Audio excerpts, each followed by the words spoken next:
various personalities of various caliber used to visit Sri Ramakrishna. Many, look, I tell you, from what I know, you get many different kind of personalities in the Hindu tradition. There are those who have discovered God for themselves. They sing and dance and thrill the rest of us, make the rest of us feel this spirituality, God is for real. We get a glimpse by looking at the lives of some of these lovely personalities. Marvelous they are. There are others who are equally enlightened, but who can perhaps look after their own welfare and their own salvation, if you like, their own pathway. But once in a while, you find a personality who is able to dish out spirituality left, right, and center, who can give salvation to others, who can carry others, lift them up. This Ramakrishna belongs to that category. He's not a mere bhakta of Kali, and we'll look at his life and we get a thrill. If you are sincere about spirituality and if you approach a personality of this caliber, you can't go wrong. He doesn't only have the power of seeing God or spirituality, experiencing it for himself.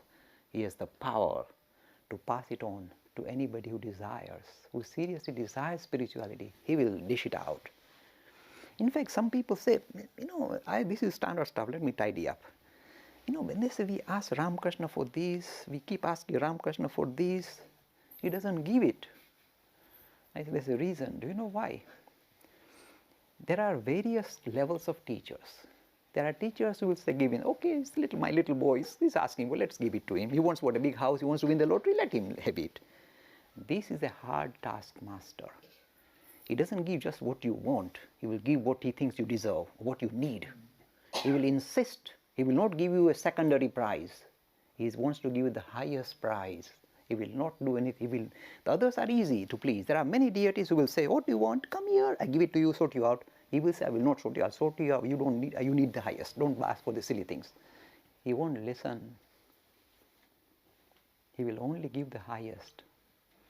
In fact, there is a lovely story, again taught by Ramakrishna. Is that there are three kinds of doctors in this world. Now, Dr. Kaka will say, yes, I think I must listen to this, it's important. The first kind of doctors are, you go to them and the doctor will look at your illness and say, okay, standard stuff in National Health Service, just prescription, send him off. They'll give you a prescription, send you off. And that's the end of the story until you come back again and say, still not sorted, another prescription, send him off. Standard stuff, standard doctors. Ramakrishna, these are the doctors of the lowest caliber. The doctors which are of higher caliber will not only give you prescription, they'll check up what happened. Did you make any difference? Did you improve? They will be concerned about your health and will phone you or find out from you whether the prescription worked. These are the second category of doctors. But Ramakrishna, these are still not really that good. There's a third category, the highest category of doctors.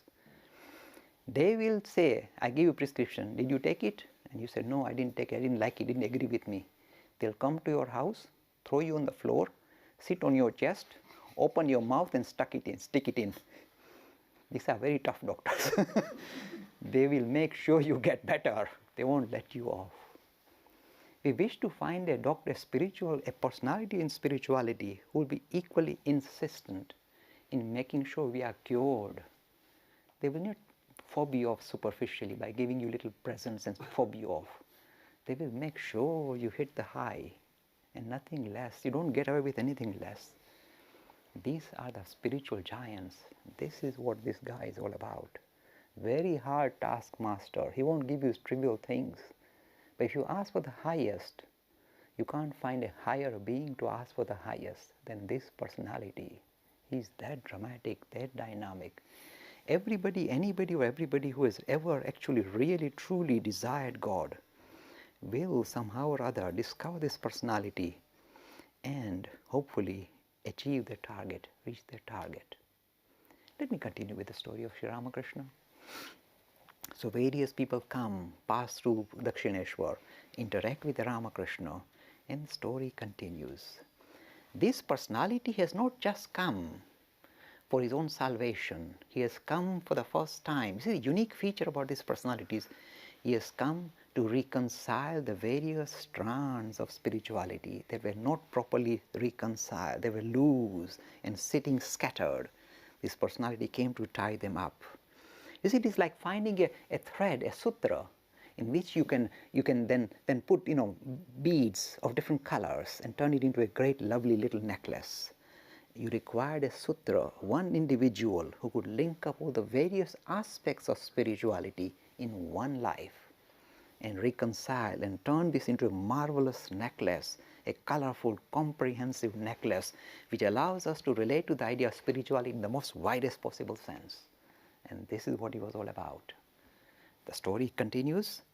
People not only see that as soon as this started, his spiritual experience came to maturity, various different strands of different sectarian movements of Hinduism started to appear on the scene. First we see, if you like, the introduction to this ancient idea of Hindus called Tantra. Now the Tantric tradition has required a very bad reputation. It is considered something illicit, something kind of obnoxious. Vamachar is called. So the first people who arrive here on the scene to get their credentials, to get some marks, are the Tantrics. They appear now on the field in the story of Ramakrishna. One day this Ramakrishna was standing in the garden looking, tending the flowers or something, and he saw a boat arrive on the bank of the river Ganga, and from there come out a young woman, a middle-aged woman really, who was very fair and very beautiful. And this woman stepped on the shores, and this Ramakrishna quickly went into his room and told his Bhaniya, "Come here, Radai, go and call that woman, tell her that your mama wants to see her." This man never sees a woman, and he wants to see a woman, a beautiful woman. Mama, I don't know what he's up to now. So let me check. So I went to that woman called Brahmani and said, "My mama, who spends his time worshipping the Mother Goddess, has requested that you visit him." Brahmani said, "Yes, I was looking for him all the time. Where is he?" The brother said, "Even she seems to know him. Fair enough." He brought her to the room. The moment this Brahmani came, look, let me tell you who this Brahmani is. Little bit of background. I told you different characters will appear in the story of Ram. They are all individual. They're highly different, unusual, and they're all woven into the story in a most colorful manner. This Brahmani is an expert tantric in her time. She was very well known. She had mastered the tantric siddhis. She was siddh. And this lady, you see, this ancient idea of Tantra somehow has been, as I said, misunderstood and misrepresented. It was a very positive way of becoming spiritually enlightened. It talks about this idea that spirituality can be experienced through Kundalini Yoga. Very ancient practice. Somehow it has never sat well with the Vedantic practice, which is more philosophically oriented. And here we see the reconciliation of the Tantra with the Vedanta through the arrival of this individual called Brahmani. And Ramakrishna called her, and she immediately responded. She said, "I was looking for you. I was told by the Mother Goddess that I should look out for 3 personalities. I already met the other 2, and I was looking for you. You are special, you are chosen, and at the bidding of the Mother Goddess, I am here." The story unfolds. Now this Ramakrishna, already established in realization of the Mother of the Universe, as spirituality as a personality, super personality is the Mother Goddess, says, "Oh, you've been sent here by the Mother Goddess? What do you want me to do?" He says, "Now there are 64 practices of Tantra that I want you to practice and achieve all the siddhis." What are these siddhis and what's all about? You see, all of us possess tremendous powers of mind, tremendous power, but they lay latent in us. This is an ancient science the Hindus have discovered for a long time. It has laid not been kind of fully invoked in society. It is laid hidden in society. And she said, "I come with powers to make you, if you like, achieve these tremendous siddhis, make you a true yogi and develop tremendous powers." Ramakrishna says, "If Mother Goddess said, let's go for it." This is how we did. This is the story. So now, within a few days, this Brahmani puts Ramakrishna he undergoes all these various difficult tantric practices. Within a few days, literally, he covers them instantly without any difficulty. He's a master already. He has no difficulty. And in his life, they become reconciled. But now let me show you the power of this Ramakrishna. He goes through Tantra tradition. He achieves full marks. He passes the test. That is, you see, some people say Tantra means, kind of somehow involved with sex or with drinking wine. With Ramakrishna, nothing of this sort was ever achieved, nothing of this sort was ever used. He passed through the tantric practices, but look at this person and his abhorrence to siddhis. He could not be bothered with any siddhis. He acquired them, but he was not bothered. While he was there, the two other tantrics who had achieved tremendous powers came to visit Sri Ramakrishna. I told you, all of them will be attracted to him. They all came to visit him. And when one was called Girija, other was called Chandra. They came to see him. They had tremendous power. This is recorded in the story of Ramakrishna, believe it or not. This Girija could actually from his body throw light, and in the middle of the night, light up the whole sky from his body. And both of them had the power of becoming invisible at will. As soon as they came near Ramakrishna or Dakshineshwar, see, Ramakrishna saw that these guys have lost their path. The aim of Tantra is not to achieve siddhis, it is in fact to achieve God realization. Siddhis are a distraction. They stop your path. They stop you from making spiritual progress. And they had become an obstruction to these two youngsters. The moment they came near Ramakrishna, he pulled the siddhis away. Forget about him being a siddha. He was able to pull away somebody else's siddhi. He pulled the carpet onto their floor. And they lost their siddhis in front of him. They could not do these things.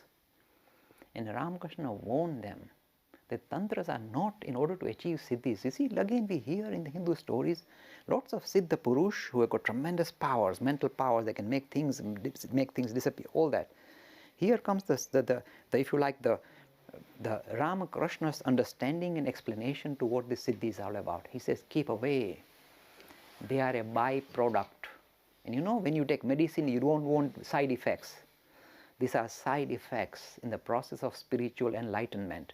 You don't encourage side effects. I mean, if you are a doctor, I can say, when if you take medicine, even side effects have to be demolished.